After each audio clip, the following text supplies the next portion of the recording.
Hey, what's up, guys? I'm Jordan Fisher. I'm Tim and Tapman. I'm Cypher PK, and this is the May Contain Action podcast. Available on Apple, Spotify, Google Play, and more.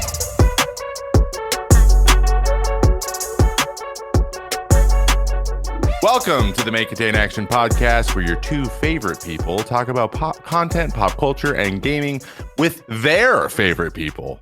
Support for the May Contain Action podcast is brought to you by Manscaped, the best in men's below-the-belt grooming. Manscaped offers precision-engineered tools for your family jewels. I am host number 2, Trevor May, a.k.a. IamTrevorMay on Twitch and various other social media sites. And joining me, as always, is host number 1, ActionJaxon, a.k.a. Paul. Hello, Paul. Woo! He's really excited. Yay! Shut up, Geeks. You're not in here yet. Shut up. Just outside the virtual doorway. Golly. Today, we have a proud Maple Leaf patriot and lover of Shoreline, unanimously voted the worst Tarkov raid. GeeksEh is here. GeeksEh. GeeksEh is here. You're here. You walked onto the stage. Oprah's clapping. Everyone's clapping. Everyone's clapping. Can you tell? Everyone's. What is he wearing? Sorry, that's the wrong clip. That's the wrong one. I'm sorry. That's the I wrong don't even remember saying that. The wrong But song. it happened. You do things when you're passionate. That was Trevor yelling at the What's time. up, man? Geeks, how you doing? I'm doing great. And I have to tell you guys, last week I had a breakthrough and I'm really happy about it. I finally can tell your voices apart now. Nice. Oh, wow. Yeah. Finally. Yeah. Last week incredible. it finally happened. We have similar inflection, we realized. Yeah. I think that our low register when we go to like when we talk normal, and we talk that's like the like same. down here. We Yeah. have the same like bass in our voice. We inflect the same words. Yeah. We discovered that. I don't know why that is. Spend too much time together. Maybe That's because what it we're is. the liability. And GeeksEh is an honorary member of the Liability Boys. Yeah. Yeah. Oh, nice. Yeah. Thanks. Yeah. I think that if you're just in a 4-man, you're just the liability. Yeah. There is no doing that well. Yeah. No. It's just an absolute nightmare. Someone's going to get sniped from somewhere, and then All hell breaks Easily. loose. All the communication goes. It just goes absolute to shit after that. Oh, yeah. Jen goes, ha, ha, ha. And you're like, where? And she's like, up the hill. And you're like, I tell you, Geeks, I tell you my favorite call out of yours. Okay, go on. Okay, hold on. Oh.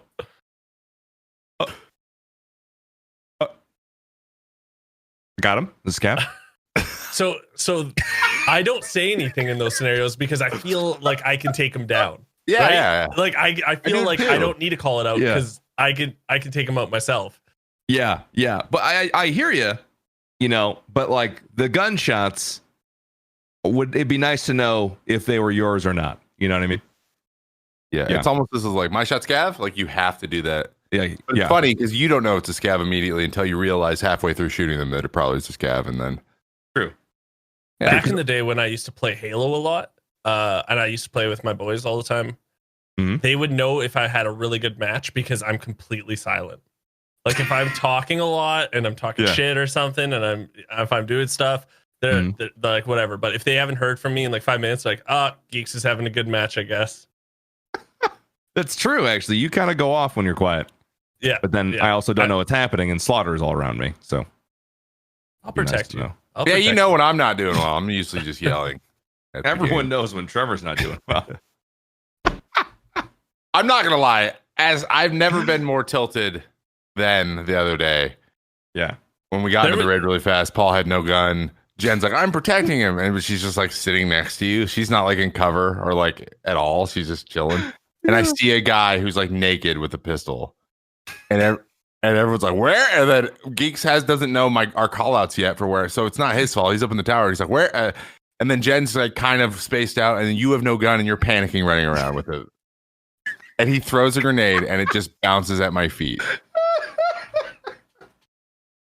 I think I've seen like both of your Oh my lowest lows this week, actually, or last Dude. week. I don't know which week it was. Paul Ford this week. Yeah, Yeah, I was there with him. No Cam. You would know Cam already. You were already there. I haven't been that tilted in a while to turn my cam off for a live stream. I was like, you know what, guys? I don't even want you to see me anymore. Don't look at me. You killed those calves in the last raid, and then you're like, he's like, oh, you're looting. You're like, yeah, dude, I need loot. And then right then, dude, what happened? I didn't want to say, but I told you so at that moment, right? I was like, oh, you're going to go there and loot them? And you're like, yeah, I need loot. And then, boom, you die. I'm like, you. Tarkov is uniquely one of the most tilting and hilarious games I've ever played. It is so funny and so infuriating all at the same time.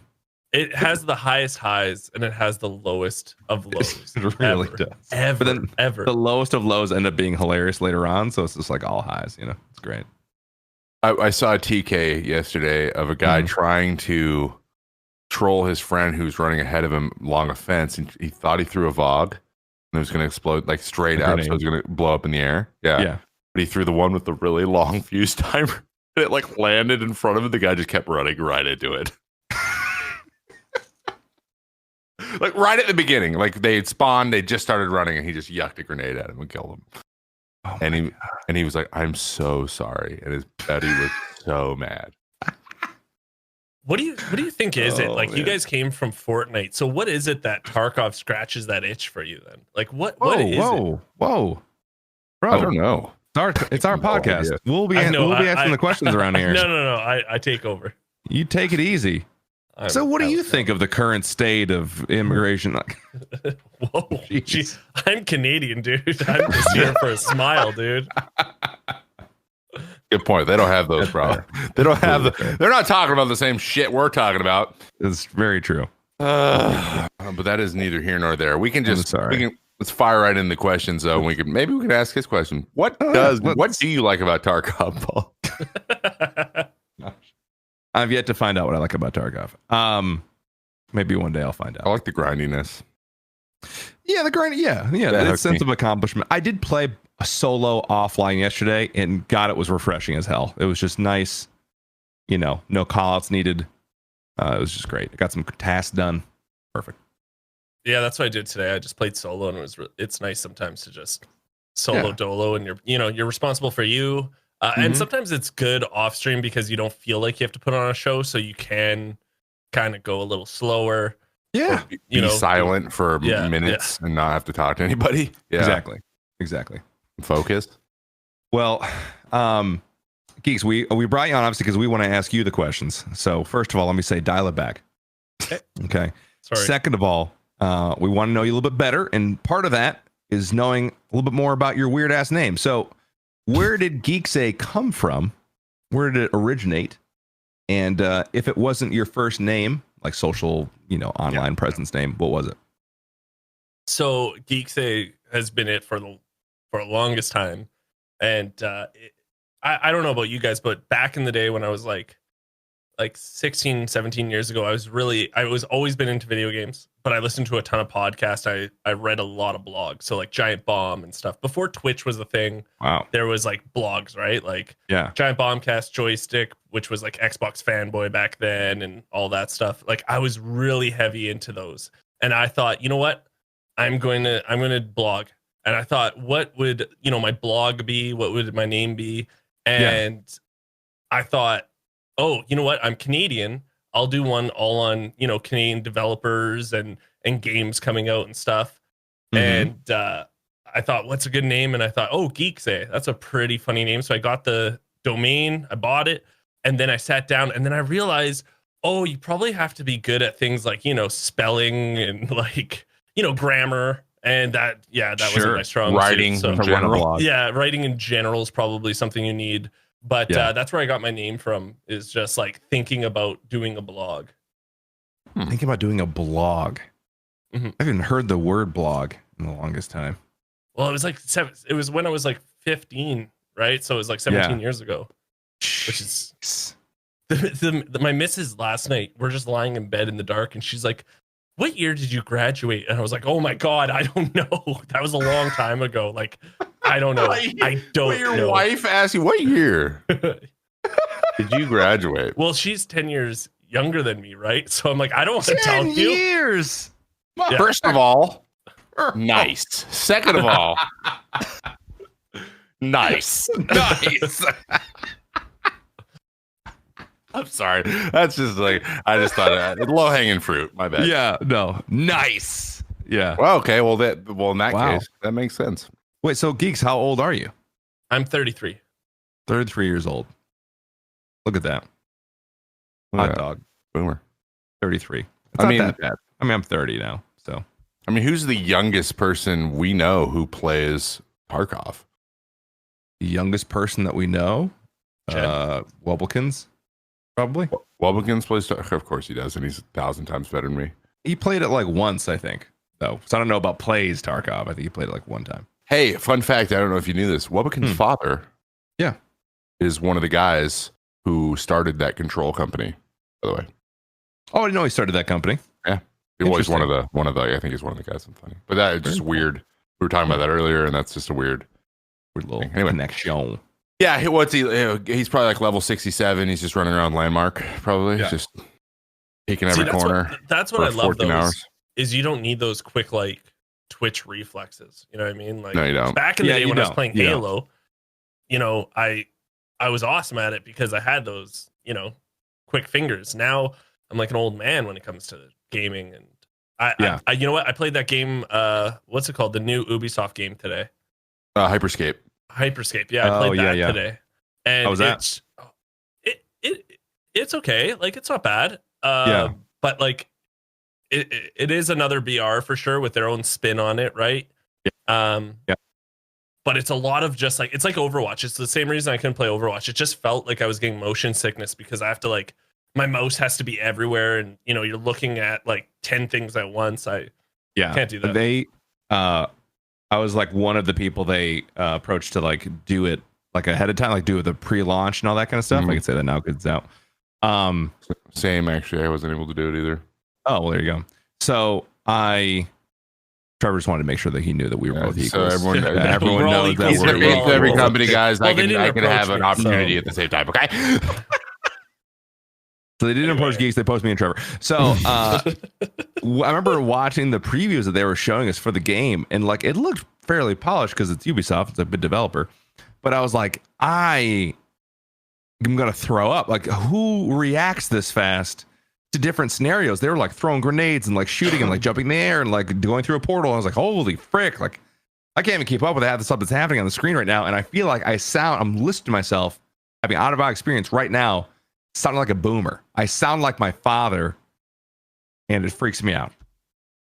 It's just a really fast game, and at this point, we know what we're good at, and we just don't want to do things that we know that our skill ceiling probably isn't that high. Yeah, and it's past. I'll say this: it is polished. It feels really polished, to be honest. It does feel good. Yeah, that's good. But not to throw too much shade or whatever you guys call it or whatever the kids call it nowadays, but it's just like, okay, I get it. Like it's another BR. Mm-hmm. Like I mean, the genre is kind of, I don't know, it's a little bit overdone. It's very overdone. I was just looking through my Steam library the other day, and I don't actually remember if this is a BR, but I feel like it was. Remember the game Dirty Bomb? No. I have no idea what that is. Exactly. It was like a day or two where it was like, Dirty Bomb's going to be the next Fortnite. This thing is insane. It's like Fortnite and Overwatch. And then it was like, just nothing. And then it just like nothing. Creative Destruction. Was there Creative Destruction in that game?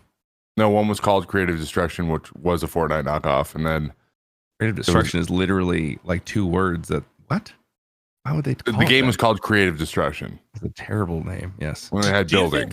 Do you think they jumped on this BR train because they saw like PUBG was huge, Fortnite ripped it off, and they became huge, and we can just rip it off and then we'll become huge? I mean, if you find one of those groundbreaking elements like building was, but even like Apex Legends had some really good new things to it, and the other games obviously took from it, where I just don't feel like that's in this game.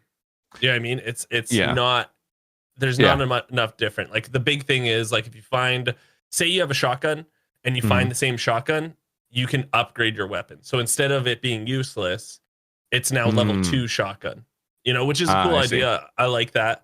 But it's just, I don't know. You're flying through the air, just like Apex kind of thing. Yeah, even more than anything though, it's like you're fighting the whole time too. There's very little like rotating. It's like you're just fighting. Oh, it was action, and it's like the time to kill's really high in it, unless you're getting shot at, which then the time to kill feels like 2 seconds. It's really funny how that happens. Yeah, so when they, because I was on the original meeting whenever they were trying to get people's people's interest, that was one of the questions. I was like, what's the TTK? Because at that time Warzone was the big thing. We're just like, Warzone's is really fast and it kind of sucks because you can't play solo. Is this going to be a game that could have a solo mode for the people who like to play solo? It probably could, but again, you're fighting every time, so it's going to be a third-party shit fest. Exactly. That's what it's probably going to be. But again, there's a niche for everybody, and I watched it pretty much all day because Sack and Loop and everybody was playing it. So and they were having it looks like it's having a good time, but is it like does it have staying power? Does it have staying power and stuff? It could carve, just like Apex kind of just carved out its own little, because our Apex was huge at the beginning. At the Super Bowl when they announced it, and the next day and they just let it be free. That was amazing. Super smart. And then it's carved out its little, its little niche, and it didn't kill Fortnite, but everyone's been eating away at Fortnite a little bit over the years, and that's just kind of what happens. So I think Apex is now they have a Canadian studio now doing it. Oh, really? It seems like the studio changed. Yeah, it did change. I'm pretty sure it did change, and they went to, I'm pretty sure, Vancouver. Oh, like the design even of like the cutscenes and whatnot looks totally different. So good. Yeah, but here's the thing: it is free to play, so obviously there's going to be people playing it then, or at least trying it out. It's investment in it is very little, and it's like 7 gigs to download, which isn't too bad. No, it's not bad at all. That's like what, half an update for Call of Duty. That's like a third of an update, if that. No, it's like a fourth. That's a half a shaders pack.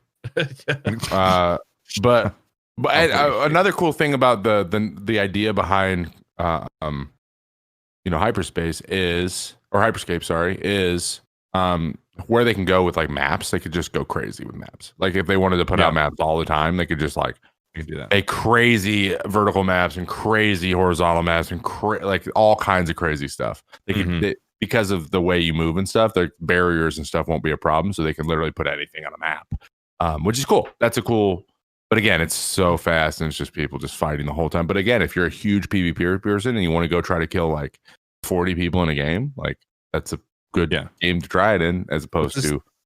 What's the name of the game again? Hyperscape. Yeah. Anyway, I don't know how we got there, but it looks good. That's amazing. But even completely unrelated, but more important. Geeks. Yeah. What is your favorite Canadian fast place? So I listen to these podcasts, so I know general questions are going to be asking. So I've already thought about this, obviously. And just say it. We know. It is Tim Hortons. It is Tim Hortons. Yeah, of course. Timbits. If you consider that fast food, though, consider that fast food, and it is like, it is. If I do a long stream, it's all to do with gaming and stuff. If I was to do a long stream, or if I'm headed over to my boys' place to play, we used to play best of 3 in hockey. So we used to play all the NHL games, and we'd have there were always the same teams. It was me and my one buddy, and then my other buddy and another buddy. So it was 2 against 2. And we'd have a best of 3. You blindly pick the team. You get 1 mulligan, and we used to do that like at least 3 times a week. Just like at the end of the night, we'd meet up. Nice. And before we go over there, everyone grabs Tim Hortons, a coffee or something. And the farmer sausage wrap. It's one of the best wraps. Okay, it's one of the best wraps. It's delicious. I'm not gonna lie. It's like a spicy mayo they have on it, and it is damn delicious. Is there another fast food place that exists within Canada, or is I was going to ask that as a follow-up. Well, like another one. Yeah. Is it Turtles the whole way down? my city is only 100,000 people. Both cities I've lived in, my hometown and this one, 100,000 people, and we have like Tim Hortons. You know, we have if you want to even consider it edible, Burger King. Gosh. We have. I hate Burger King. I like their chicken sandwiches. That's the only thing I'd eat from there. Oh yeah, agreed. Carl's Jr. I've tried out before. We used to have a Five Guys for like 6 months. Oh. Dude, that was the saddest moment of my life is when we got a Five Guys, and I didn't think it was a big deal. Yeah. And then I went there, and I was like, "Holy, this is unreal! This is amazing!" And then like 2 weeks later, I was like, "Dude, you gotta go try this out. I'm gonna take you for lunch. Let's go." And we went there. It was shut down. It was there for like 6 months. You were the only one that tried it. I was so upset. But when I go to like Vancouver and stuff, I'll hit that up for sure. I've never even heard of a Five Guys going out of business. Like ever. Okay. They're just booming usually everywhere. That's so true. Never even heard of them. But like Canada, man. It's a city. It's a city. Ridiculous. It's a city. I heard the ownership sucked too. Oh my goodness. He went and checked the blog to see if it was talking about the Five Guys. Concept makes no sense. I've never even heard of a Five Guys going out of business. I remember thought it was a sure bet. A Five Guys? There's no one in the area? Oh, we're thriving. 6 months later. Oh my gosh. Pass me a Timbit. We're going out of business. Incredible. But there's there's two Tim Hortons across the street from it, like one, and then a block away there's another one, and they thrive, dude. They thrive. They do. Canadians love their freaking Timbits. Imagine having the same restaurant a block away from each other, and both are still open. Jeez. Well, you know, I always get to go down this Tim Hortons hole. Everyone says McDonald's coffee is better. They took the same recipe away from Tim Hortons because they did switch distributors, but it's not the same recipe. It's just the same distributor. So it's not like, how do you know that? Well, because we're very passionate about Tim Hortons. Jeez. Like when you get your Tim Horton tattoo, you have to make sure that you know all the history, or else you can't get it. How do you know the damn coffee distributor for Tim Hortons? It was a huge deal in Canada, dude.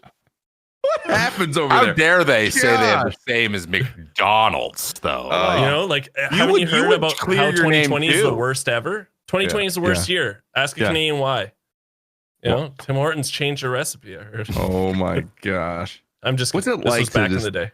live in Canada and just not be inundated with the craziest headlines imaginable? I feel like the craziest headlines come up and I'm like, oh, this is it.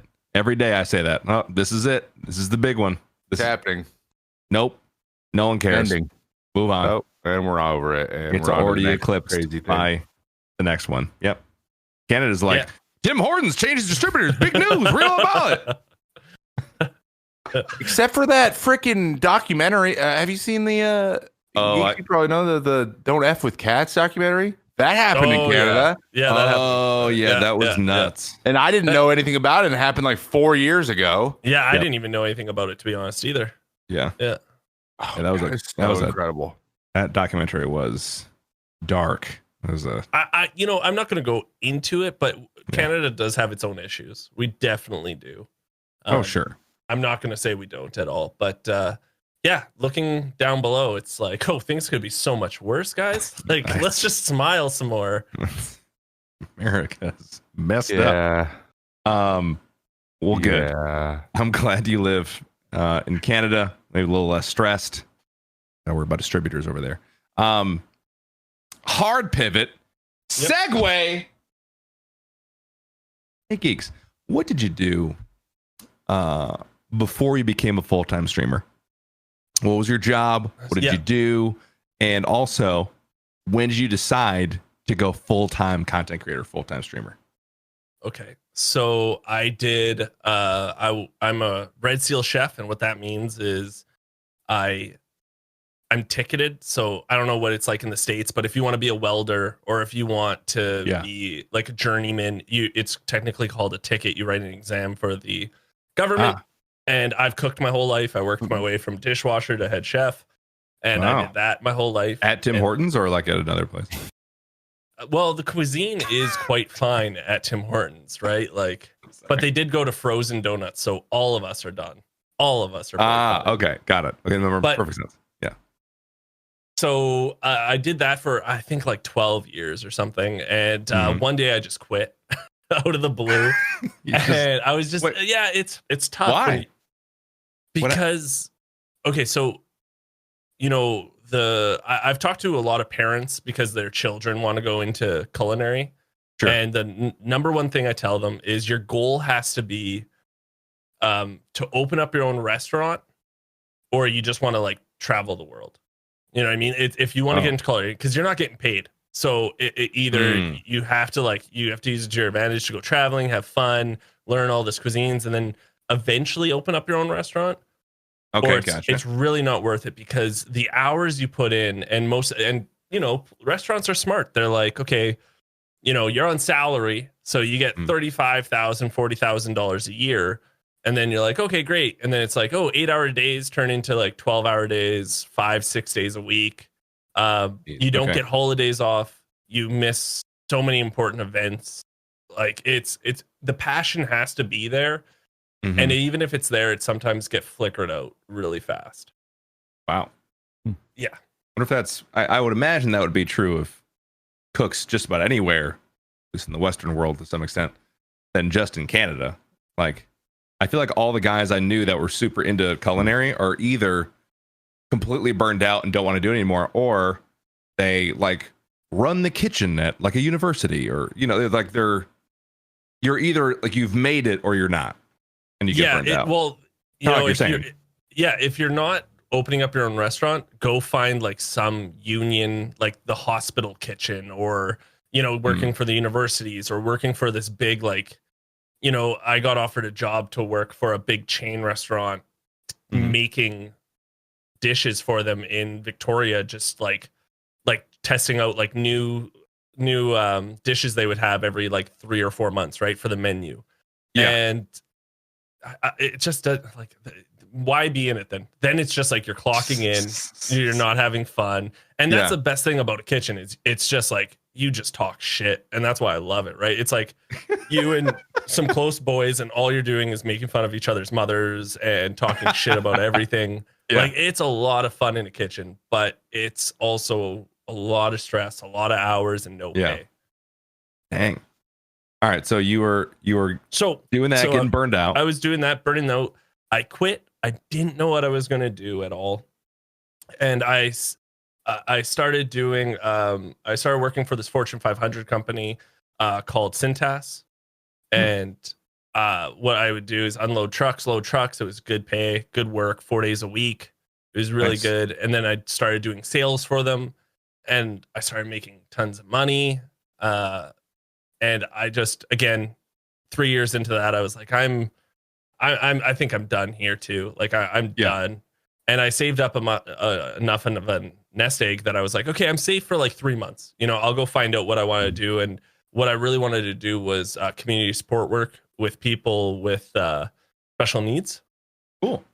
So to get in, though, you kind of have to have some sort of education or something. I really didn't want to go to school, right? I didn't want to go back there. So because I didn't even know if I liked it, right? Like, why would I just go blow money on something that I don't know? So I started volunteering, but I only volunteered 2 days a week. So I had all this free time on my hands. So that's when I started streaming.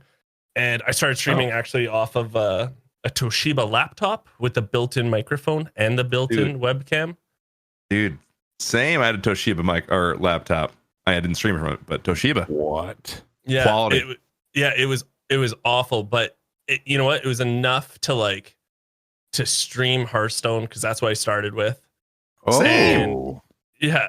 It was good enough. You know what I mean? Yeah. And then I was doing that, and then I finally got a job 3 days a week doing community support work for an individual, but it was only like, I don't know, what was it, like 16 hours a week with them. So I had to find another job. But at this time, I was really loving streaming. I was being somewhat successful, you know. What year is it, by the way? Wait, where this is about this is November 2016. Okay. Yes, I think so. 2016. Yeah, 3.5 years I've been doing this. So I started doing that, and I was living with my ex at the time, and I started streaming mostly because I was somewhat new to the city and I didn't have friends. So I just wanted to have some friends, right? So Sure. I would plug in my computer, and she worked at the bar, so she'd work nights. So when she left, I'd set it all up. I didn't want her to know about it almost. And I had this really low beach chair from Costco that I'd use at the living room table, and I would just sit there and game on this beach chair, and it was awful, dude. It was awful. Yeah. The production, everything about it was awful, but I kept doing it. I had my following of 5 people, and I made streamer friends, and we're all really tight. And Awesome. it was just something that I really loved. But then I started growing, and I was so broke at one time. I burned through the nest egg because I wasn't working that much. I was trying to be frugal. Yeah. And one of my biggest memories is I played hockey. I usually play hockey once or twice a week on the ice hockey. Of course. And we have a team that travels. We used to have a team that travels, and we had Secret Santa one year. The present had to be $30, no more, no less, kind of thing, around $30. And I was so broke that I remember buying one of those shitty speakers from an electronics store, wrapping that up super shittily so no one would want it. And it was a tiny package. And I made sure that I picked my own gift so I could return it the next day. What? Yeah, because it was just random Secret Santa, right? You just put all the gifts out there, and then you go up, you pick one, and then people could steal your gifts. But I had to make sure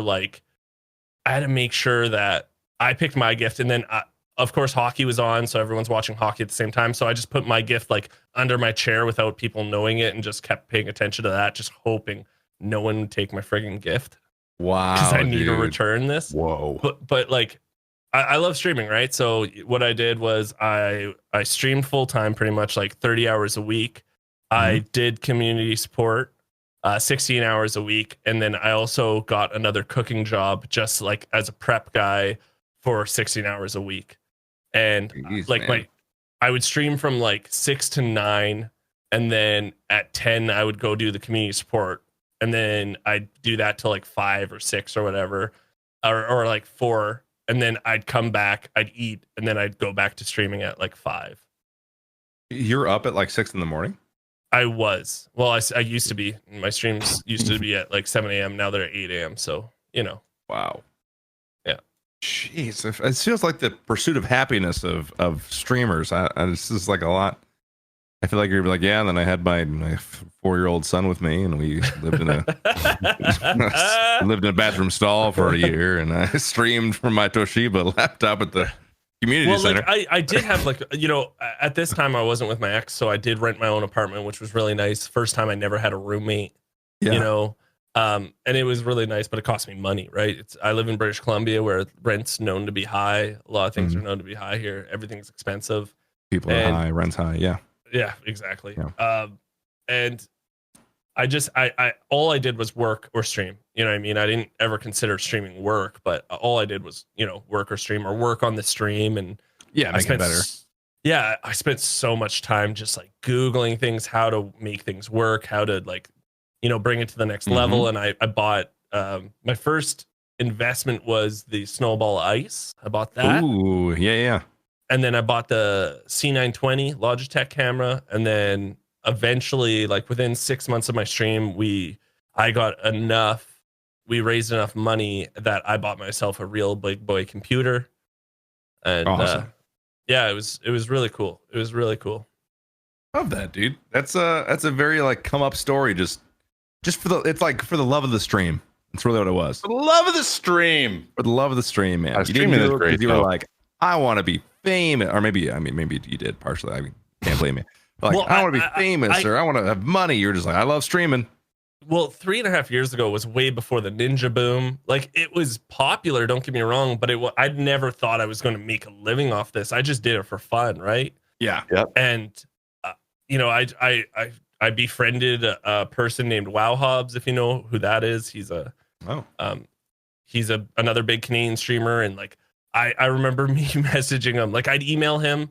I was just like, this show is one of the things I wanted when back then. I told him, I don't want anything from you. All I want to know is how you did this. How do you do this for a living? Because eventually, like within 2 months, I was hooked. I was having fun. I was loving it. But like, there was nothing really online that much about it. Like, and there still isn't. It's still such a new industry, right? So yeah, I wrote to him and he's like, oh, dude, it's still, thank you so much for saying this. I'm a little busy right now, but we'll talk soon. I was like, okay, cool. And then what I did was every month I would just email him saying, hey, how are you doing? I just want to let you know, the streams this month have been good. My average numbers have been this. My goal for next month is to do this, this, and this. And I called it my monthly book report to him. And eventually he saw that, like, I'm passionate about it. And I was in his chat a lot too, because I enjoyed him. And, he kind of took me under his wing and helped me out. So you would send this guy weekly or monthly reports unsolicited. Yeah. Just so like eventually he'd be like, all right, this guy's sending me like a report every day. But he it's seems also pretty serious. But it's not even that. It was mostly something for me to be accountable for. You know what I mean? It was for me to be held accountable for something. Like, I told, I was telling Hobbsy that I was going to do this and this and this, and I did it. So I'm happy, and then I could say in the next monthly one, and it only took I think a month. And then he answered back, and we became close friends, and we're close friends now. But like, I'd still continue to send him because I wanted to be accountable for what I said instead of just it's going out into the ether. I love that, dude. Wow, that's such a grind story. Love it. You're a grinder, man. I think that is one of the things in content creation that I don't think a lot of people see from the outside looking in. And I think that's one of the biggest takeaways. My favorite quote is, the day someone finds you is the day they think you started streaming. Oh, yeah. You know what I mean? Like, they don't see everything, all the hours. You stream for 8 hours and then another 4 hours in the background and then making videos. They don't see that stuff, and they don't even think you started 3.5 years ago. They think like last month you just turned on the camera and boom, it started. Exactly. Yeah. They think, wow, you have this many viewers and then like this many, like how long did it take? It's almost like kind of fun for me in a way, as fun as depressing it can be. People come in, they're like, how long did it take you to get like to where you are streaming? And I'm like, 7 years. And they're like, oh, okay, never mind. Like, the amount of years you get bad luck when you walk under a ladder. Yeah, exactly. That's how long. That's how No, long. I got that a lot. Like, when the season was suspended and we did the Players League with Sony with like players, everyone played their own team, and we did like a Players League, and everyone's like, are you going to keep streaming after the Players League? I'm like, what? Like, are you gonna keep streaming? Like, you just started, right? I'm like, I've been streaming for 4 years, ma'am or mister. Ma'am or mister. I've been around for a while, actually. Like, I'm fairly certain I'm like Dr. Loop and I started about exactly the same time streaming, which is crazy to think about because I still feel like such a noob. But yeah, you're right. When people come in like, wow, how have I never known about this? I'm like, I don't know. You're not reading the right stuff. Figure it out. There's so many big streamers. I mean, throw a dart at a dartboard and you're gonna like find someone new that you never knew about that has thousands of viewers. So well, I always look at, I'm a big analytics whore, so I look at like when I first started streaming, you know how it is, okay. But I like analytics a lot, so I'm always looking at them, and it's so funny. Like, when I first started streaming in 2000, like the end of 2016 or whatever, it was like 1.5 million streamers. And then to date, it's like that's monthly. Like monthly, there's 1.5 million unique streamers. And then now it's like 3.5 million in like 3.5 years. Jeez. You know what I mean? Like, it's insane. It's it's the ninja effect. You can call it if you want, right? That that Sure. brought a lot of people in. Mhm. Oh yeah. I just don't. I think, you know, what I've always said is when people talk to me about streaming, it's like, what are you in it for? Are you in it just to have fun? Okay, good. Just go have fun. Don't worry about, you know, doing everything and like making sure everything's perfect and blah, blah, blah. Yeah. And if you really want to take this serious, well, get ready to work your ass off like no other job you've worked for. You know what I mean? Mhm. Like, because there's True, someone man. out there that's probably wanting it just as much, not even more than you. There's always someone working harder. There's always someone coming for your job. Always. Dude. Ain't and that like the truth? And also too, like, I don't want to belabor this because we know we got to move on, but I think decide how much you want to work at it and then be okay with that. Like, don't constantly compare yourself to someone else. Like, if I had to compare myself to Trevor, I'd be like, God, I freaking suck. I have no work ethic whatsoever. This guy's insane. He's constantly doing whatever. But like, I've decided how much I'm willing. All right, take it easy. How much I'm willing to work at this profession, at this job, how much it means to me, and I've reconciled those things. But yeah, you can't be like, oh, I'm going to take it easy this week, and like, oh, so and so's doing this week. Oh, frick, I gotta catch up. Like, no, just decide how much you're going to work. Do that. Accept the consequences of how successful or not successful you are at that. Yeah. I think, sorry, Trevor, you want to go? Oh yeah, I was just agreeing. Go ahead. Oh, I think it also has to do. I always talked about how it depends on the game too. Like if you're picking, you know, Fortnite, you've got to work 10 times harder than someone that just picked up, you know, like Warframe or something, right? Because there's so many people. So like, you know, with Warframe, you could, you know, stream, maybe put out a couple of YouTubes, you know, and really try to grind that way. If you want to become big in Fortnite, you've got to stream YouTube. You've got to be on the forums. You got to be on Reddit. You got to put in so much extra work for that game that you love. Yeah, exactly. And are you willing to do that? Yeah. No. The answer is absolutely 100% no. And yeah, the like we've talked about a lot on this show, that specific examples community has gotten a lot younger, and it's got a lot more focused on the how fast can you build and edit and just style on people, and that's just not the way that we play. So that's kind of why we don't play the game anymore. But just like any other game, like you're right, you're absolutely right. And there's lots of people out there kind of chasing that new game to get their big viewership from something that's new and that takes off, and trying to, I don't know, catch a wave somewhere. And yeah, that works, and that's part of what makes a game fun sometimes, is because there's so many people playing it, so many of your friends playing it, and so many new things to learn, and how, like, new ways to like, you're learning ways to make content in the game too. That makes the game even more fun too. I think that's why I've liked the journey with Tarkov so much, is because there's so much stuff I'm learning, and that appeals to me as a person that likes video games, but also just the ragey, hilarious liability boys thing it just made sense, and it's the nature of the game played right into like all of our personalities. It did, which is awesome. So, and I realized there's an opportunity here, and it makes it more fun to play it anyway. So we all want to play together, and that's where we are right now. But of course, at some point, there's going to be something else that comes along, and else we're playing, and we had people we played all the time with Fortnite that we don't play as many games with right now, and there's everyone who's over playing Warzone like 24/7. We haven't played games with them in a while. We miss them, and we wish that they would play games with us. But it's okay. True. Have you ever tried to get those people into Tarkov? Like, are they just like they played once? Yeah, they played. Actually, a couple of them really liked it. It's just Warzone's the wave right now for them. And to be honest, I like Warzone too. The problem is I didn't get in the groups to get in the way. Like, I didn't get to play with people I really enjoyed playing with that made it the wave very often, because there just wasn't.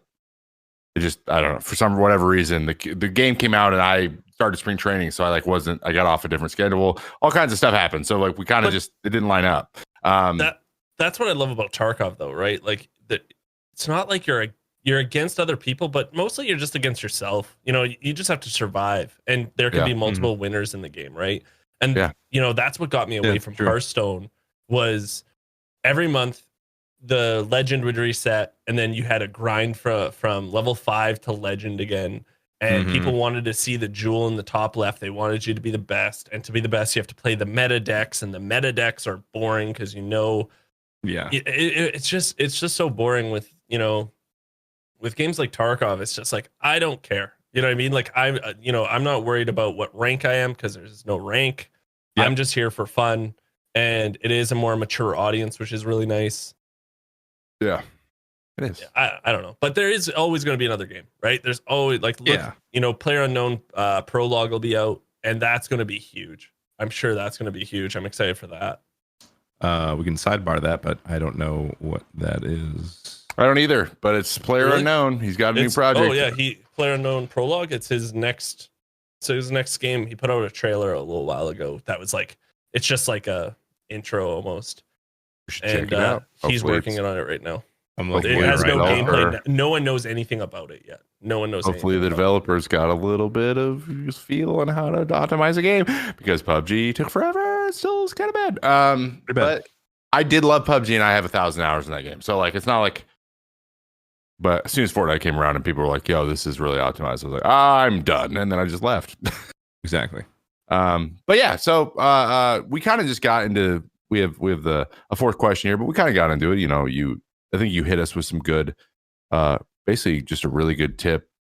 If you're getting into streaming, just really love it. But and I thought Paul building on that too was really good. So let's just hit you with the last part here. What is your favorite part about streaming? Like, what is the part that makes you smile the most?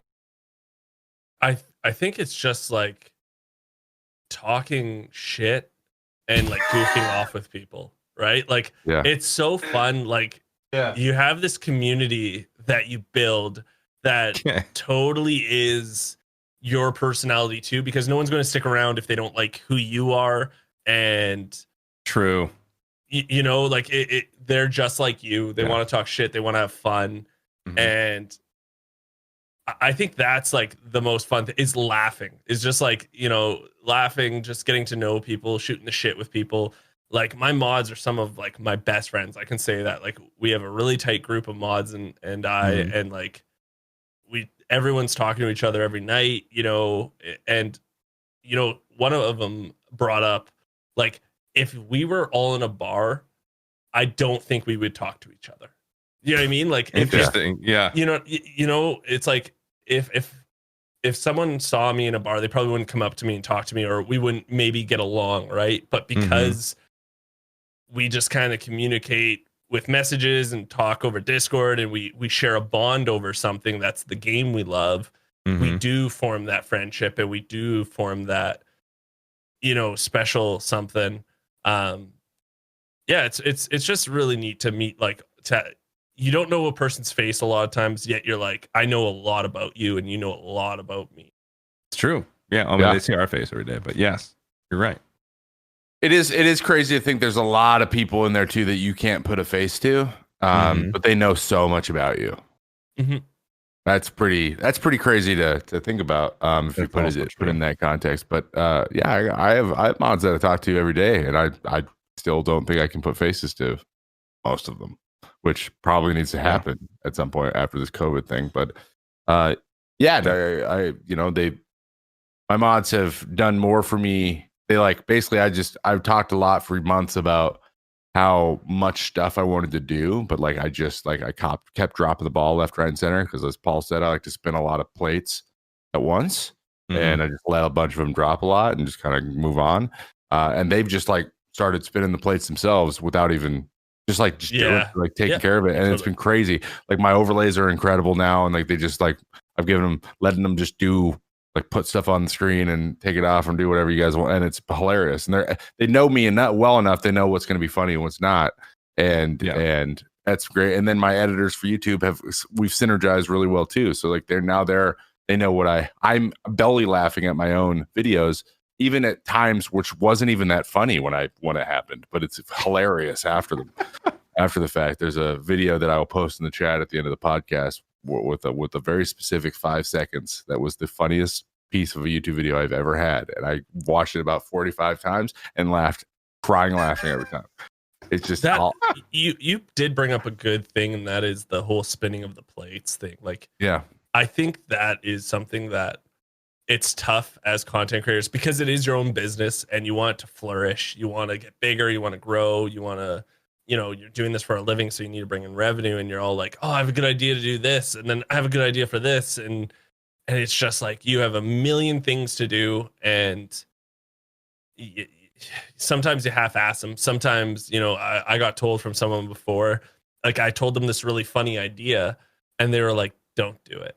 My mods help me out so much. It's ridiculous. My mods help me out so much. Don't do it. But one time, they were just like, listen, the return on investment in that and the amount of work you're going to have to do is it's really not worth it. Like, because I try to put out a lot of YouTube and it takes so much time to do YouTube.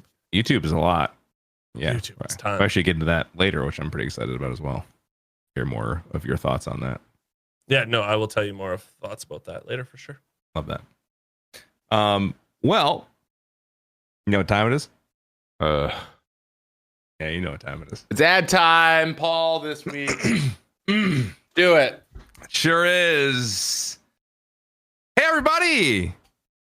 Today's episode of the May Contain Action podcast is brought to you by Manscaped. Guys, reopening is right around the corner. For some of us, it's actually order upon us.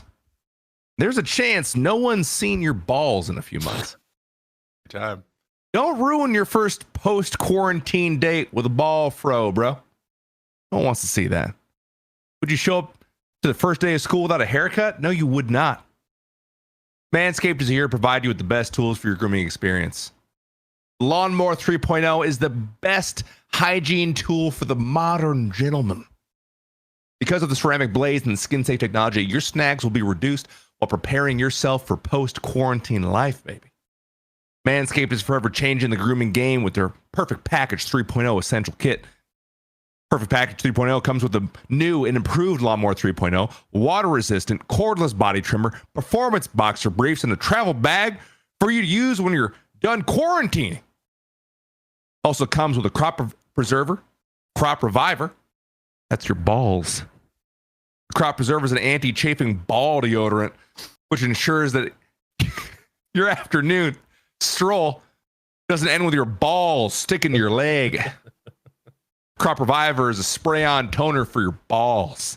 It's made with soothing aloe with witch hazel extract. Give your balls a boost. Subscribers to the Peak Hygiene Plan get a new replacement blade refill for your lawnmower trimmer delivered to your door every 3 months, making sure your trimmer stays fresh and clean. Light at the end of the tunnel, fellas. Treat yourself for making it through quarantine with the Lawnmower 3.0. Get 20% off and free shipping when you use code MCA at manscaped.com. That's code MCA at manscaped.com for 20% off your entire order and free shipping. Those balls will thank you. Christ. Thanks, Paul. Thank you. Clapping for myself. Great job. Thank you. Could have been better. Excuse me? There's that one thing you say every time I cry. I just I had to walk away. I can't remember you. It's when you laughed, when you broke. I can't handle breaks, dude. I go and watch YouTube on YouTube SNL breaks all the time, and they just get me. Watching Bill Hader break is like, oh, it's the best. The best. It's so good. It's true. Watching Bill Hader break is one of the funnier things in the world. He gets really fined so much. He does. So Jimmy Fallon too. Geeks also does commercials apparently. I didn't know that. What? One of our producers were telling me. Yeah. So if you want to get into this, another little tidbit I have that I've learned over the years. A little tidbit. Go on. Is don't be scared to get rid of stuff. So I used to do something called fake commercials. So fake back in the day, what I would do is I'd get a bunch of dollar store shit. Mm-hmm. And when someone followed me back in the day, if they followed me, I'd use their name. I'd grab something out of I had over 150 items. So I'd grab something. I'd be like, you guys hate peeling beets in the middle of the night because you're craving one. Well, now baby beets in a package is for you. And then I'd use their name in the fake commercial that I do for them. And it was it was really fun, right? Because I have all this like, garbage from dollar store, and then eventually it became subs. Every sub I do a commercial for, and then eventually there would be too many commercials, and to be honest, I got kind of burnt out on it. Sure. But like, I used to have a dog always in my stream that would talk to me, like Jeff, and then I'd have Sasha the unicorn that would pop up, and then they'd be pre-recorded skits. We'd pre-record them, and I just recently got rid of them because it's just like I'm just kind of over it. Yeah, I was bored of it. Even though your audience hasn't seen it, you've seen it a million times, and you feel like your audience has too. So I wasn't having fun with it. Once I'm not having fun with it, it's on to the next thing. Oh yeah, I felt similarly with the thrusting. I did. I used to do it for every subscriber, and then I was like, that's a lot. It was like every single subscriber, resub or brand new sub, and then I was like, all right, resubs only. And then that was like getting too much, and I was like, all right, freaking tier 3 subs only. And then that I was like, you know what, guys, I just don't really feel like doing it that much. I think it really died that one time when you humped your mic into your monitor. That was probably the day it died.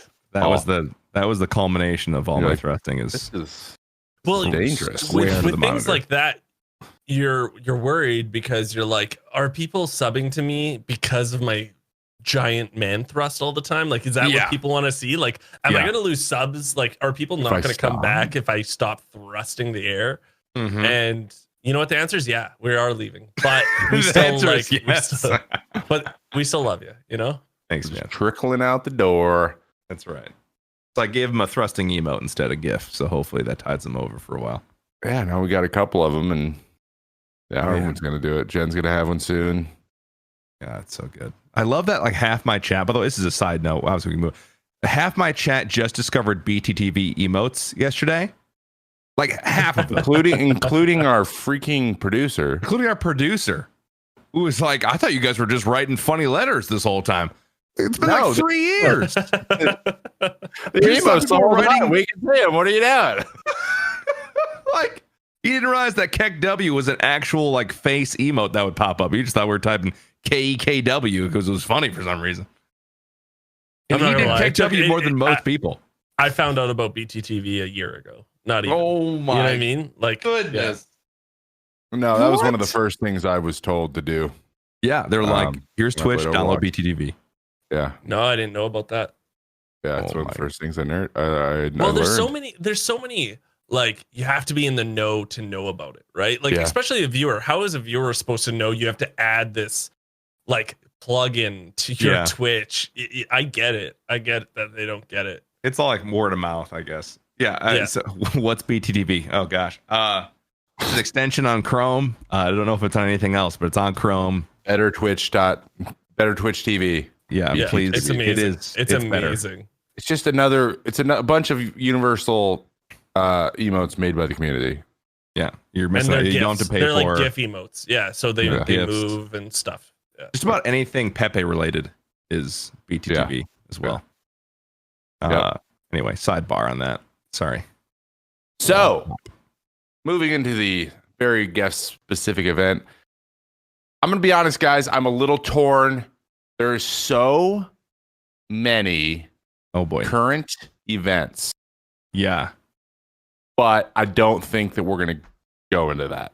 So, it was in italics. I think we're going to leave it and we will discuss. It's probably best to leave it. Yeah, off the pod in the future on how to handle these things. Maybe go to pick things that are a little lighter light. And I don't think we know enough about that specific situation in order to go into it. A lot of you are probably wondering what it is now that I've said so much about it. But we're going to talk about the doc situation. We're not going to guess or whatever. We're not going to do anything else. So it's not helpful. I was hoping we would know something by now so we could actually talk about it, but we don't. So instead, we're going to move on to the actual meat of the question, and this is when we're going to get into the YouTube, the role that YouTube has in your brand and your Twitch and everything. So, this is something we talk about a lot. How important it is to, and I learned this mostly during the Fortnite craze with how important it is to quote unquote double dip. You can double dip your content and just like change it up a little bit and put it somewhere where the other eyeballs can see it. Namely, at the time, YouTube and Instagram was huge for me then, and it grew crazy because I was putting clips up on Instagram. Which now that algorithms changed, that shit doesn't work anymore. But YouTube now has become more of my focus too, because I have a day job and play baseball, and that's something that I can maintain a little bit better than the live streams as I'm going on the road and stuff. So, how much of a role? Because I know that you do a lot of educational content, especially around Tarkov for YouTube. How important? How much would you recommend pairing your YouTube with your live stream if you're doing it? Like you don't have to get into like how often you should or whatever, but how it works is kind of like a partner with that. You know, I've heard you guys say this before, but Twitch is not a discoverability platform. There's nothing you can do aside from getting a lucky host here and there. There's nothing you can do to make yourself seen by more eyeballs. Where YouTube, you can put like, you can get lucky, you can get tags, you can just tag it correctly, or you can have the right title that gets people, or you can have the right thumbnail that gets people. And like the best advice I got again was from Hobbs, because he came from YouTube into Twitch, was you can only stream so much.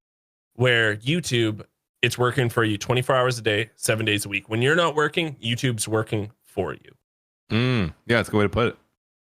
So the problem, though, he always like pressured me into doing it. So when I was playing Hearthstone, I would try to do Hearthstone stuff. When I was playing PUBG, I would try to do PUBG content. And the problem is it's easy to get discouraged because you stream for, say, 6 to 8 hours, and then you spend another 6 to 8 hours making a video because you're new to it. So you're clunky still.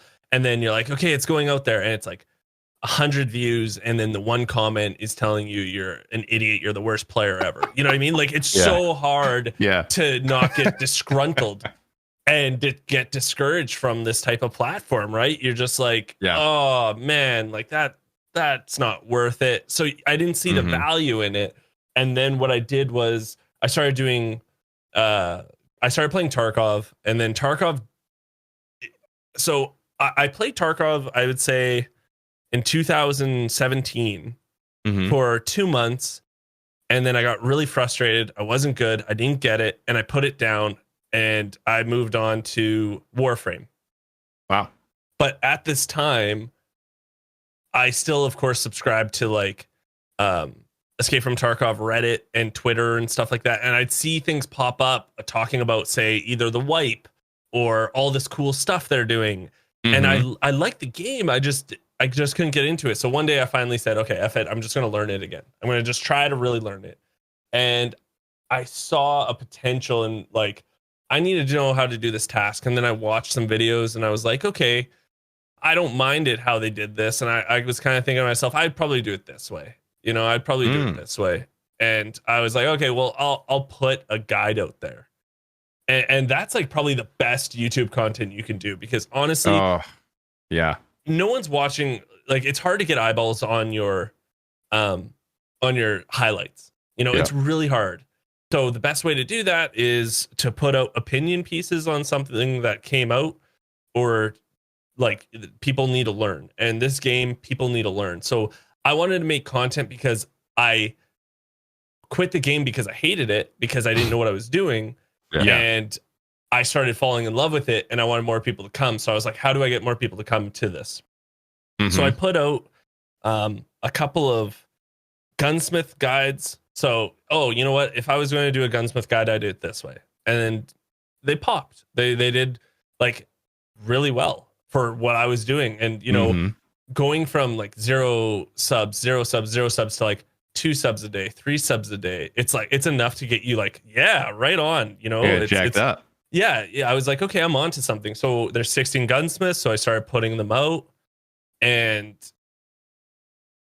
then, you know, it just blew up. Like my one video, probably my beginner guide video that has like 1.3 million views, is the most successful video I have by far. And it brought in so many, especially during the drop event, the first drop event, because it had so many new players. So many people were searching beginner guide Tarkov, and I was number 1.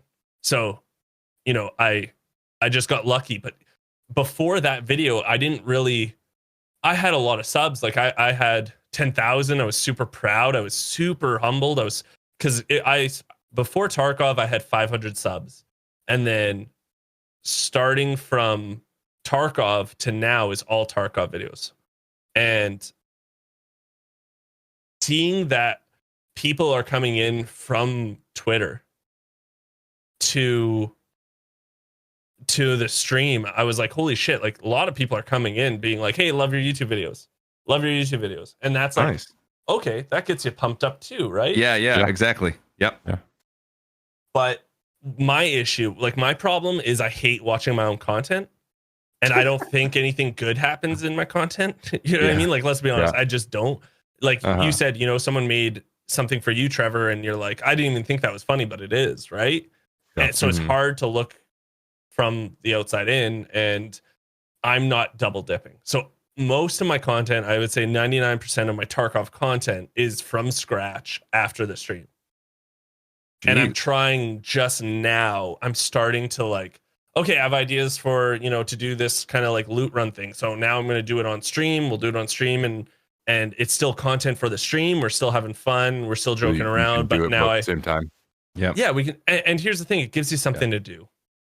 That's the big thing. Gives you a goal. Right? Mm-hmm. Yeah. Yeah. You know, with Tarkov, eventually you'll lose interest in tasks, or you can only make so much money. You can only do so much PvP. So, okay, I have a goal, hardcore runs. I'll do a hardcore run now, or I'll do this. So I just talked to someone yesterday that got me all amped up again for YouTube, because I was in a rut with it. It took so much time and effort, and I was burning out, to be honest. I was burning the candles at both ends. Yeah. And finally I'm back into it, you know? Nice. That's good, man. Yeah, I think this game, though, is built specifically to that, because the learning curve is like 150, 200 hours just to get to the point where like you're comfortable doing tasks, right? Yeah. And so even those videos that's like, oh, sorry, I didn't interrupt you, Trev. You're all right. Even the videos that are just like 10 things you didn't know about Tarkov or whatever, and you're like, frick, I mean, I didn't know 50 things last week. I'm sure there's 10 more things I don't know. I've been playing it now for like, I don't know, 9 months. However long it's been, 10 months. And I see those videos in my recommended every now and then. I'm like, maybe there's something I don't know. I feel like I know most things, but it's just tempting, because there's just so much in the game that isn't told to you. Mm-hmm. So it's like, oh, frick, I got to get on this. Yeah, I think that's really, there's really good opportunity. A guy who does that, like what you just said, like creating the goals in the game, and then like also doing stuff specifically for YouTube in stream. Guy who does that better than anyone is Cypher PK. I was just thinking him. Yeah. And he's a great example of how his process is probably one of the best YouTube processes I've seen or heard of. And there's some guys that do, like Courage also is really good at, like, he's incredible with like titles and thumbnails, and like all that stuff is his like forte, and looking at numbers and how they work. But Cypher is good at, like, incredibly good at time management and really optimizing for both YouTube and live streaming, and not just kind of like, you know, there's a lot of people that just kind of, their styles, they just get on and play for 12 hours. Like that's their thing. And I think that I've been trying to get myself to think about that stuff in more way, thinking about ways to do that more, because I'm gonna, you know, I can only play 6 hours max anyways, because of family. And then when the baseball starts, it's like I'm playing for 3 hours max. So how can I then divert to YouTube until my live stream is more of my time? And you know, that's stuff I got to think about. But like everything you just said, that transition, I think you're gonna really, it's gonna actually make your streams a lot more fun too, because you have a double goal. So it's good to hear that that's happening like right now. But and you know, when it comes down to it, you're like, all right, today I'm gonna try to only bring grenades in and see if I can kill anybody. And then of course, after 3 runs and you do absolutely nothing, you just chuck 10 grenades every time. You're like, this sucks. And then you just move on, right? But then you can make a video about how you just everyone's gonna watch the whole thing. Is about, does he get somebody? Does he actually do it? Does he get somebody? And then at the end you're like, dang, I didn't get anybody. And they're like, gotcha, thanks for the video. it happens, like it's my point is you don't actually have to accomplish it, and you can still turn it into a video that's fun to watch. That's a good as point. you're attempting things that aren't necessarily how most people play the game. I know there's a lot of people out there. Who did I see? I saw someone winning a PMC, and they all had shotguns in interchange. It was a night raid, and the sun was coming up, and they were just like in a circle using all their comms, firing their guns in the air. I was like, where, who does this? Like, where is this at? What do they do? But it was hilarious. I was like, this is really funny. You can role play. But like, I want to role play more. The one thing about YouTube is you have to be prepared for the hate, because that's true. In Twitch, it's easy for you to just like ban, and then everyone can group up on them and talk shit with you against them, right? Mm-hmm. Like if they're being super toxic or racist or just telling you're an idiot or something, you're like, fuck off.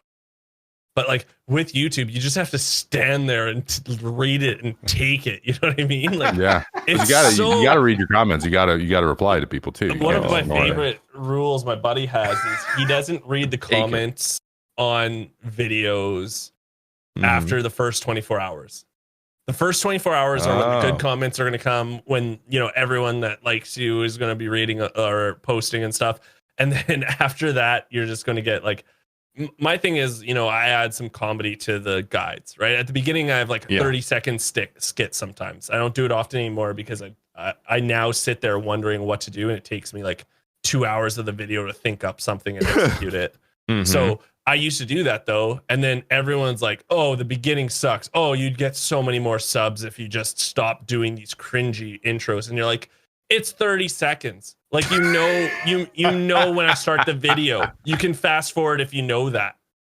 And but at the same time, it works for you because that is your type of humor. That is who you are, and the people that resonate with that kind of stuff are going to like you then, and you're going to get along with them. If they find the same thing you put out that you think's supposed to be funny, it's probably a good thing, right? Exactly. Mm-hmm. Yeah. No, this is very true. Yeah, make content that you enjoy, and the people that also enjoy it will stick around. Yes. Yeah. And then chat's a reflection of you. Like you said, you're analytical too. You're gonna know what hits and what doesn't hit, and what flops and what doesn't flop, and you can make those decisions at that time. But just as long as you're constantly trying stuff that you think is be funny or you think will be entertaining, or then you just make decisions based on that. It's a pretty good process. Just as long as you stick to it. Just know that your people are suck sometimes. Mm-hmm.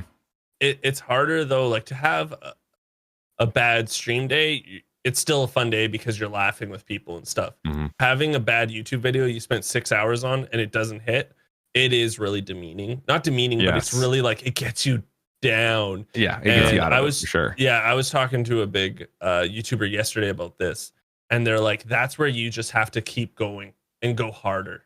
Like it you know what I mean? Like, because this has happened to me where I've put a video out and then I won't put a video out for like a week because it didn't hit, or it just got, really people didn't like it, say, or something.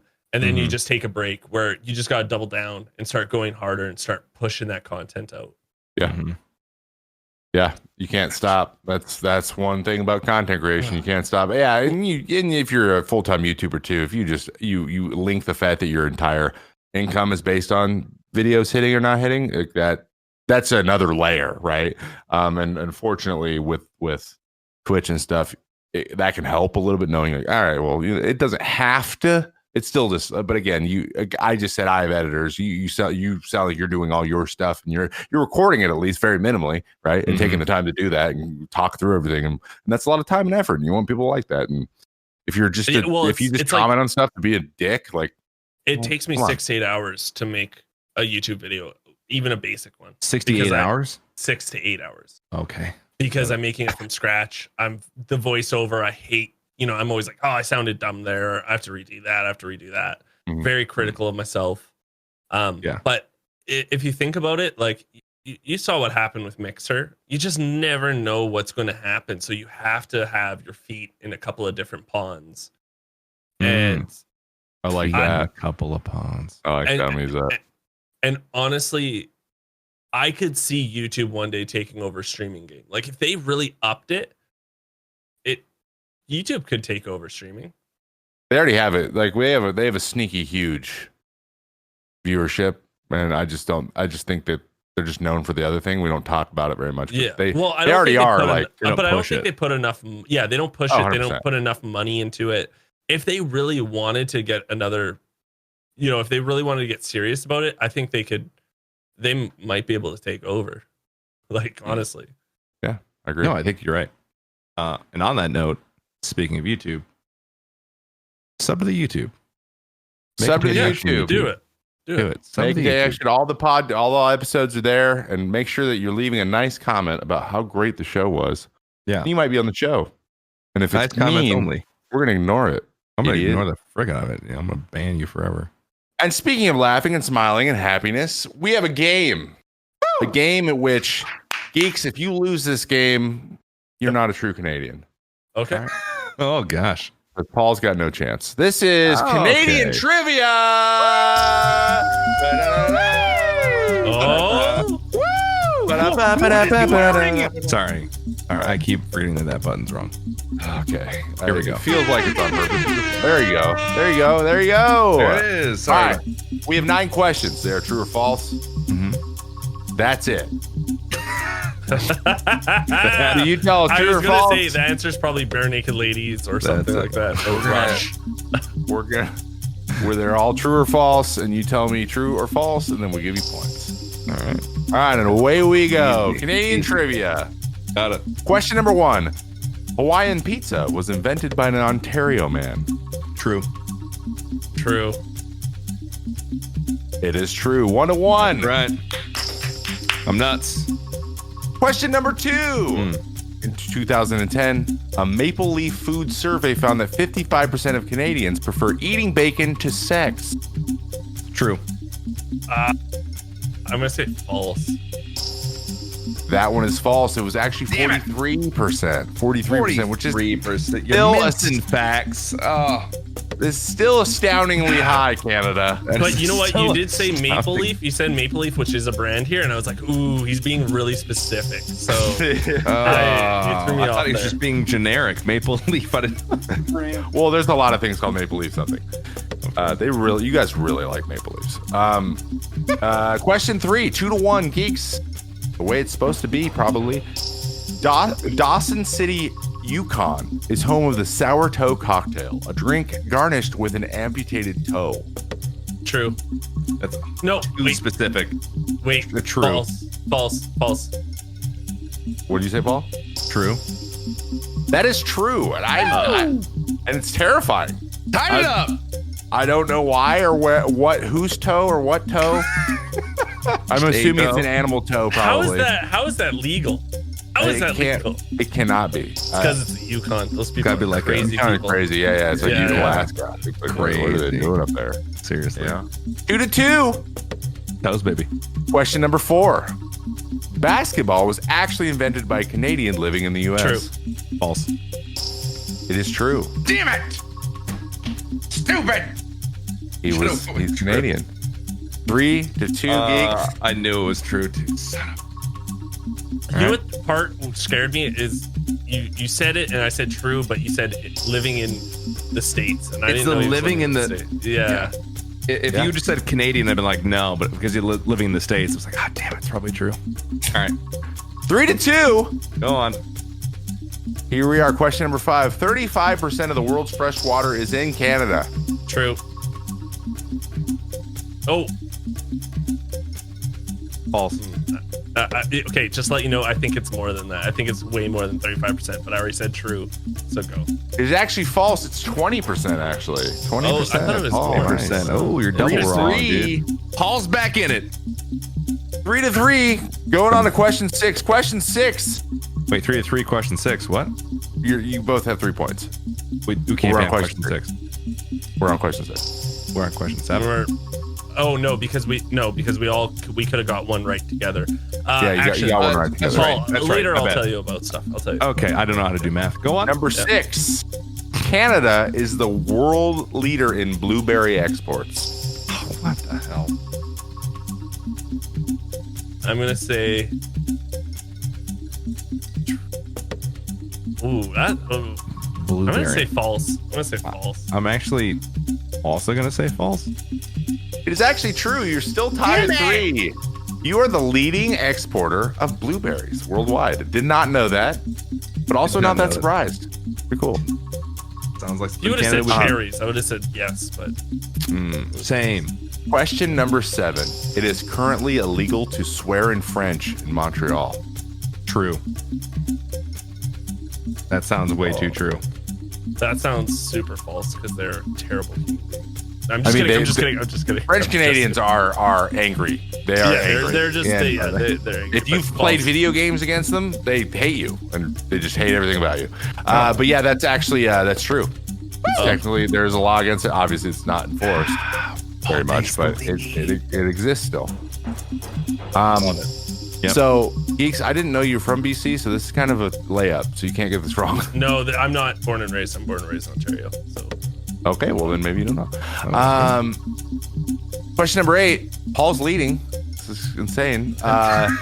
In BC, Canada, a hoodie is called a bunny hug. false. False. I'm going for the win on this one. Yeah, you're just copying me. Yes, it is false. It's actually Saskatchewan, Saskatchewan, where they yeah, call yeah. a bunny hop. Yeah, I was going to say Bunny that. hug, Gonna say which that. is Saskatchewan. Soper. It's weird, right? Those Saskatooners are weird. Saskatooners are A bunny hug, huh? they're very Canadian though. Oh. You meet it someone from Saskatchewan, you're like, whoa, you're Canadian as hell. What a strange, odd Narnia-like culture you have up there in Canada. All right, I mean, go it's on. the equivalent of the Midwest here. Last question. Okay. Cheddar is the most common cheese in Canada. You go first, Paul. Why not? Well, I don't want you to tie it up, right? All right. I got the lead here. I'm going to say also. Okay. What did you say? Yeah. Did you say false? Yeah. What'd you say? I said false. Oh, okay. Well, You I said have to go also. for the Like, tie what? here. I have to go for the tie, even if I think it's false. I'm Wow, say you're going to true. go for the tie. Now we're going to go for the win. You gonna go Well, for I true? can't. I'm down. I'm down one. How am I going to? This is It should question be 10, worth- isn't it? It should be worth Question 3 9. points. Oh, this the is last question question. 9. Oh, Oh, should be worth 2 oh. points, you said? It's the final the last question. one. The last one should be worth more. This is the last one. Okay. Nine so then questions. I'm doing the opposite. I'm saying true. I'm saying true then. I have to go for the tie. It is true. Cheddar's the Oh, most common cheese tie, in Canada. baby. Tiebreaker. Tied, Let's and go we do right not now. have a tiebreaker. We don't? Well, hold on. I can make one real quick. You have 9 questions, you weirdo. Why do you have 9 questions? Because we always do odd. We always Who do odd knows? questions, so that there's only so many. But I've realized you both could get a point for a question. It's So now, true or false? You can't. making sense to me. You went all the way up to 9 and we're like, we're going to stay there. Okay, I got one. Okay. Oh my gosh. "Oh Canada" was not the national anthem officially until 1980. True. False. It's true. Ah! Paul wins. Canadian than GeeksEh, baby. Yes. This is So bullshit. It was the song. It was the song of Canada for a long time, but not the official anthem. Get sucked. Yes. I didn't know a lot of stuff. What a fun game to make. God, I'm good at that. But I can't believe you just. I'm never letting him live that down. No, that's Ever. the biggest fear I have right now is that daily that will get thrown in my face. But like, imagine you're like, okay, we're doing American trivia, and you're like, what is the state bird? And we're just like, well, I don't know. Like, you know, You have 50-50 chance though. You have a 50-50 exactly. chance. Yeah, that's a good point. A lot of guessing. And that is the game. Thanks Take for that all the playing. way to the Paul bank. won. Crazy. I'm the best. I don't often lose games. I'm pretty good. Hey, I do lose you a little remember every when you time. alt F4'd the other day? You could go for that loot, dude. I don't think you should go there, buds. It's pretty hot. Nah, I need loot. Both of you. Both of you. Let's move on. Gosh. right. Our next segment of the podcast, more Canadian than Geeks is, you, is who have you been watching lately? Who do you throw up on the old side monitor while you're getting work done? I mean, you're probably not getting work done. You're probably watching anime or something like that. I don't watch who do you- anime. I hate anime. Okay. Oh, I know. I wish I could get into anime. I really wish I could get into anime, but I can't. You can say you don't watch it. Don't say you hate it. All right. Hey. Thanks for tuning in. We're done. See you later. Do not fire. Do not fire them up. Hitting the wrong buttons. I'm sorry. That was Jen saying. Never mind. Anyway, we're just talking about things that we like. Just God. Everyone leave. Pepe leave. I don't remember what I was saying. The next segment is after Geeks upset everyone listening to this. It's so funny how people get so passionate about that and Lord of the Rings. Like you tell people you don't like those two things, you're banned for life. You don't like Lord of the Rings? Stop. Shut up, Geeks. It's a stupid movie. Shut your mouth. The worst guest we've ever had, hands down. And we had Courage JD on here. God. You're a freaking stupid movie. Look, the next section. So who I watch? You're not going to justify it, make it better. Yeah, okay. So basically, who you watch. You can go first if you want. Honestly, I watch you boys in the background. You know, I watch a ton of Tarkov streamers. I like Sequisha a ton. Sequisha? You know, is that thing real? That thing's real, right? Yeah, you know, is who? The Sequisha stash. Yeah, of course. And then I do watch, of course, WoW Hobbs. I still watch a little bit of Hearthstone here and there. Yeah. And like, I watch a ton of Tarkov, to be honest. Anyone in the Tarkov category, I know that sounds cliche, but I just browse it and I watch people play. The best thing I like to do is just to see different styles of play and how they do, because I'm like, oh, that's a cool. I still learn stuff. Like I'm still being like, oh, that's a cool little trick. Yeah, you know. Yeah, it's fun. Yeah, it's fun to pick up on stuff, and 100%, I agree with that. Love that. Well, there's quite a few shout outs there. I love that. My shout out for this week, my side monitor is Tia Masu. Tia Masu. It's actually live right now. I don't know how you would find her, because I mean this is all post recorded. The point is Tia Masu, TIAMISU. She is a streamer. She's relatively new to the streaming game. She's got 7,000 followers, but she plays Final Fantasy 14 like every night. She's kind of nuts at it. She makes the game look actually very interesting, and it's kind of getting me into it a little bit, which is terrifying because I really don't need that in my life. Tarkov and WoW are enough. But she's awesome. She has really funny commentary. She's not afraid to like make fun of herself and to absolutely shred people in the game who are bad. She had like a bad healer in her raid group, and she just absolutely tore them apart in the best possible way. So she's fantastic. She's but like non-toxic. Like she's just funny when she tears people apart. She's not like rude. Yeah, she's not like mean to them. Like I hope they're family. Like nothing like that. But so yeah, Tia Masu. She's again the TIAMISU on Twitch. She's at Tia Masu TV on on ActionJaxon on Twitter. Jeez, I'm not a social media Paul. You're a person. I'm a human being. So yeah, Tia Masu. If you didn't know, Jen would love it. It's a play on the word tiramisu, guys. It is. It's a play on the word. I love it. Tiramisu's delicious. Mine is, speaking of Jen, Genticle's YouTube channel. It's new. It's growing. She has added this, like we talked about earlier, added that part to her streaming repertoire, which is pretty great. And it's a lot of Liability Boy stuff from her point of view, which is where most of you guys are watching us play anyways. Right, Jen? It's just funny because she's not here. It's true. She's going to surpass all of us. Can I ask you guys a question now? Yeah. I know you guys are going to wrap it up, but what's one game you guys watch, but you would never play? I thought Tarkov was that for a long time. Huh. Because it gave me literal anxiety. Yeah. And then, here we are hundreds of hours later and it's slightly better. So, now what's a game that I watched that I would never play? I don't think that game exists for me. Honestly, I think there's a bunch of games that Co and Moon play that I just won't play, but they're just like a VR game. Yeah, VR. No, I'm out. Like, VR, I'm not going to play Alex. I'm never going That's to play good Half-Life call. Alex, even though everyone loves it. But I'll watch the hell out of it. Yeah. I'll watch it, though. I'll watch other people play. Maybe even GTA. I don't know if I'm ever going to do No Pixel, but I watch GTA RP. Funny. Yeah. I would probably not do that, maybe. I don't know. Because you can't get on No Pixel. It's impossible. But yeah. How's that impossible? I mean, if King Richard can't get on No Pixel, then I certainly can't get on No Pixel. It's a, there's a gatekeeper, dude. And those gatekeepers don't like me for whatever reason. No, I'm not throwing shit. Actually, to be honest, I've never even requested it. I've just heard it's very hard to get it. So let me be very clear. No Pixel's a great community. Yeah, of course. Yeah. We're just like, we don't think we can probably. And they suck. I'm kidding. No, I'm kidding. That's a complete joke. They're fine. Yeah, we can't get on. And maybe those. Yeah.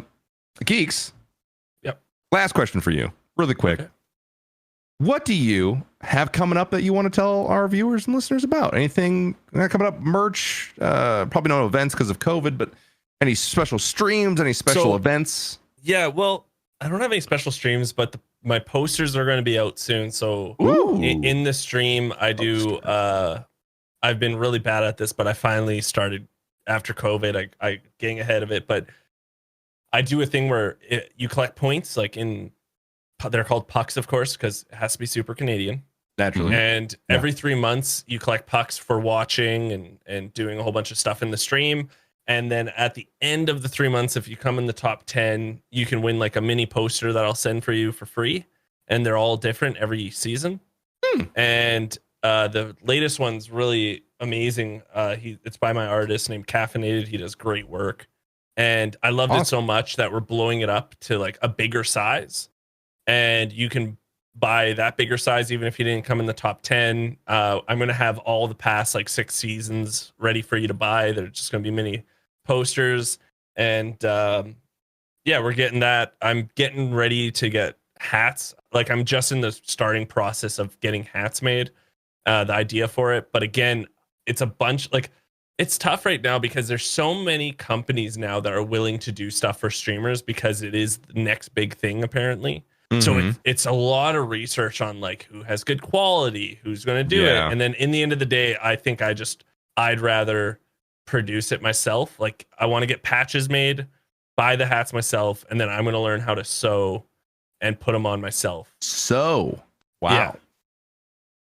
Damn. So interesting. And the thing is, I always wear a baseball cap, right? Like, someone hasn't sent me a Minnesota hat yet. I'm just saying, but international shipping, dude, it's real expensive. Yeah, I know. I should go. Actually, I can go get one. I have to go get one. But I'm going to definitely go get hats made, and then I'm going to look at other merch later on down the road. But right now, I really just want to get hats made and do something. I want to do something special where I make like 50 hats, and once they're sold out, they're sold out. And then, a month later, I'll come out with another 50. And once those are sold out kind of thing. Yeah. Limited drops are fun.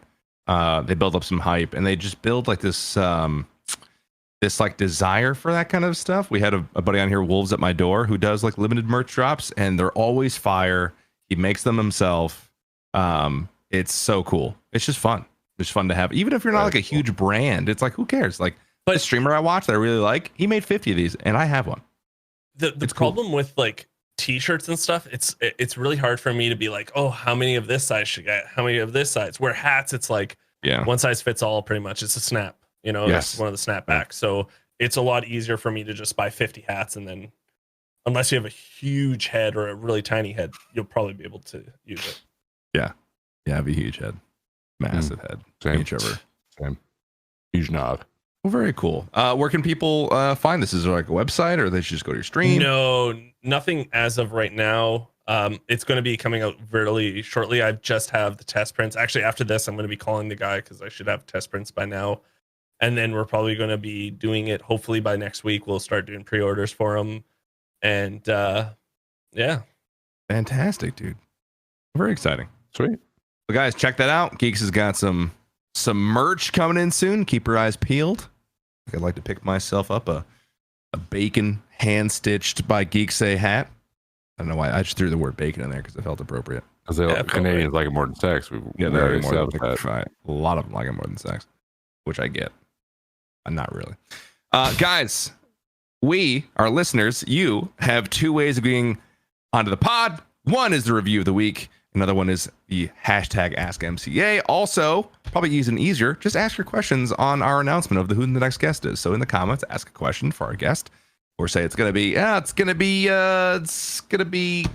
know, Chris so-and-so. I don't know a name. I literally couldn't think of a singular non-political based name just then. I thought you were calling me. I thought you were saying my name.